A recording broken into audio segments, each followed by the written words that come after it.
नमस्कार मो संवाद को स्वागत।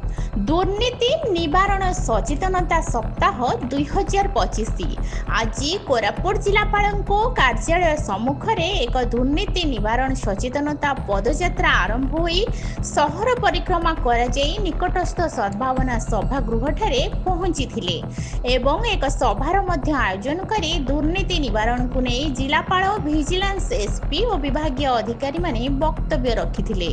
विजिलेंस एसपी रवींद्र कुमार पंडा सूचना अनुसार चलित वर्ष प्राय 20 कोटी टंकार संपत्ति जबत करा जायथिला एवं 8 जन प्रथम श्रेणी ऑफिसर और 12 जन द्वितीय श्रेणी ऑफिसर को गिरफ्त करी कोर्ट चालान करा जायछि। दुर्भाग्यर विषय एही दुर्नीति अभियोग रे जने निरीह दिन मजुरिया एपरि जाल रे पड़िथिबा जणा पड़िछि। दुर्नीतिरु सचेतनता हेबा और लोभरे न पड़िबाकू दुर्नीति ठारू दूरे रहिबाकू परामर्श दिया जायथिला।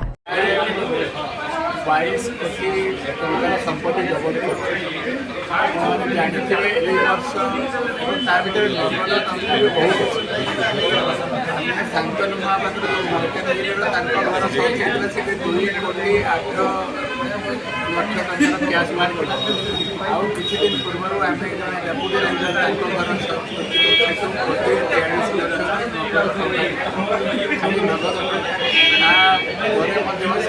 बैंक इन्वेस्टमेंट बहुत ये सब मिसिक प्राय 22 कोटी टंकार 10टा केस 22 कोटी टंकार साप्ताहिक सप्ताह भितर गोटे विशिंपुर चित्र भी सामना आसला। ये चित्र केमी केमी चढ़ कराला तार प्रकृत घटना केमी विशिंपुर केस गोटे दुर्भाग्यजनक केस जो गोटे लेबर क्लास लोक आदिवासी लेबर क्लास लोकटे फसी